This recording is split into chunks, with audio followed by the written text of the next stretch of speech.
awesome. Oh my goodness. Actually, it's getting There's a close lot to of fig victories season. in You see little Fresno. figs just coming out right now. I never made it there. Our company actually Just about the operated season. there. This is kind of. Oh, what's this? This is a grapevine, guys. Look, this is a grapevine. Our old sweet garden. I noticed it. That's a little on the edge here, so, you know, it's working. Fig tree back there? What's that? I wonder if you were cursing the fig tree back there. But his figs were kind of small for this time of the season. I like the architecture here.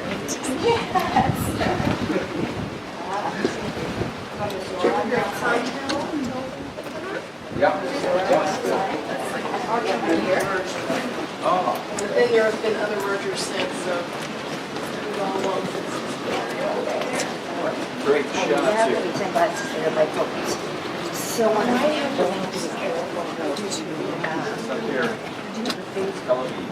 Come on. Through the wall. Whoops.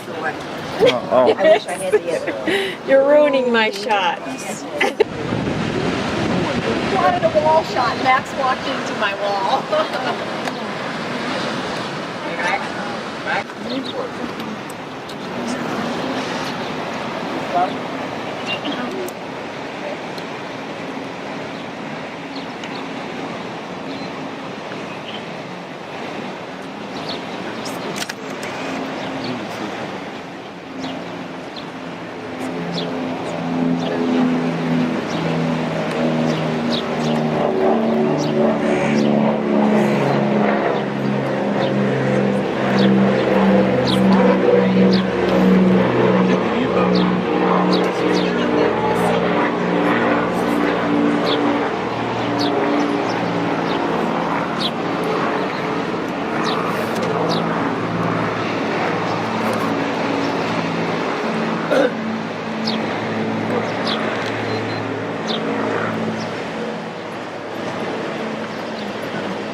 On your right?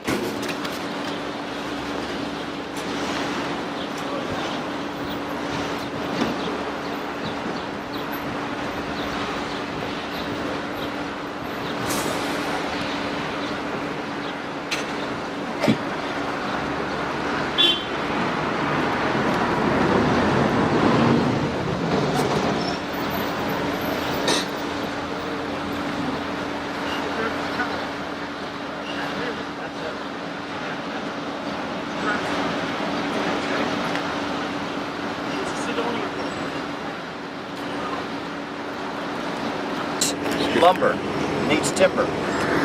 So he sends a message up to King Hiram, up there in Tyre, and Hiram replies, "Praise be to the Lord, the God of Israel, who made heaven and earth. He has given King David a wise son, endowed with intelligence and discernment, who will build a temple for the Lord and a palace for himself." And then he mentions that he's going to send different people down here to build. And he says, "Now let my Lord send his servants the wheat and barley and the olive oil and wine he promised, and we will cut the logs from Lebanon that you need and float them in rafts by sea down to Joppa. You can take them up to Jerusalem." 2,600 feet up. We're at sea level.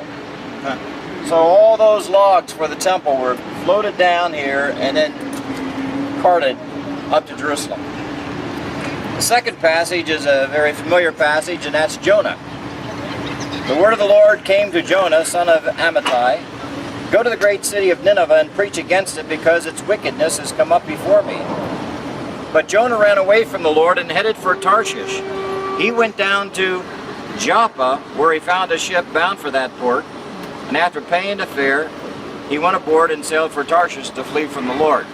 You want to get away from the Lord, you come here to Joppa. And you take off. The other passage is in Acts chapter 2.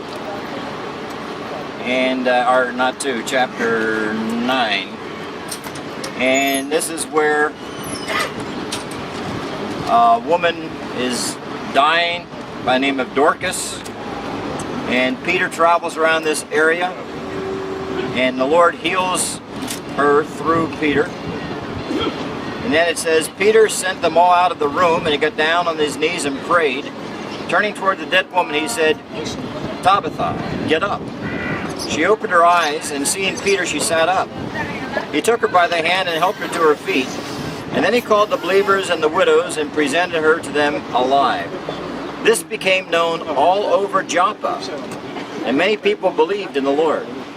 So Peter stayed in Joppa for some time with a tanner named Simon. Now at Caesarea, where we'll be going in 2 days, there was a man named Cornelius, a centurion in what was known as the Italian regiment. He and all his family were devout and God-fearing. He gave generously to those in need and prayed to God regularly. One day at about 3 in the afternoon he had a vision.